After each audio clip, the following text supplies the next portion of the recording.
On est naturellement dans le faux semblant. On voit bien la stratégie qui a été mise en œuvre sans doute au cours des rencontres du week-end. Rencontre du week-end entre la garde des Sceaux, le président de la République, le ministre de l'Intérieur. Je note d'ailleurs que le ministre de l'Intérieur a dans un premier temps menti à Guillaume Larrivé quand il lui a demandé s'il avait évoqué cette affaire avec le président de la République et que c'est uniquement lorsque je lui ai redemandé, reposé la question, qu'il a reconnu qu'il y avait bien eu, comme la presse l'a révélé, cette rencontre ce week-end. On voit bien que les protagonistes se sont concertés et on voit bien que les fusibles ont été enclenchés.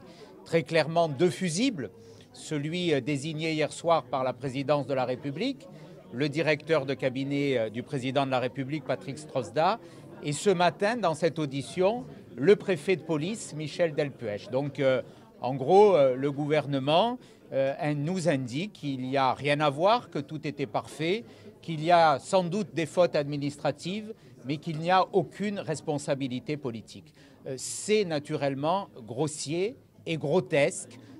Jusqu'à entendre ce matin M. Castaner indiquer que M. Benalla n'était finalement qu'un vague porteur de bagages.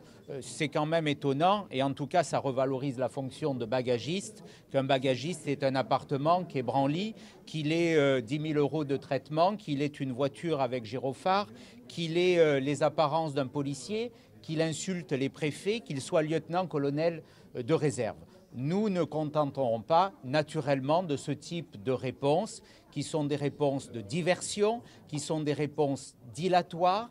Nous sommes face à une affaire d'État au cœur de la République qui pose la question d'une police parallèle, qui pose la question de la régularité des procédures, qui pose la question de la dissimulation d'une affaire dont M. Collomb l'a redit. L'Élysée lui-même était informé dès le 2 mai sans que rien ne se passe avant que la presse ne fasse ses révélations mercredi dernier. Donc il y a une affaire extrêmement grave et il y a aussi, et je dirais peut-être même surtout, la volonté de dissimuler la gravité d'une affaire d'État.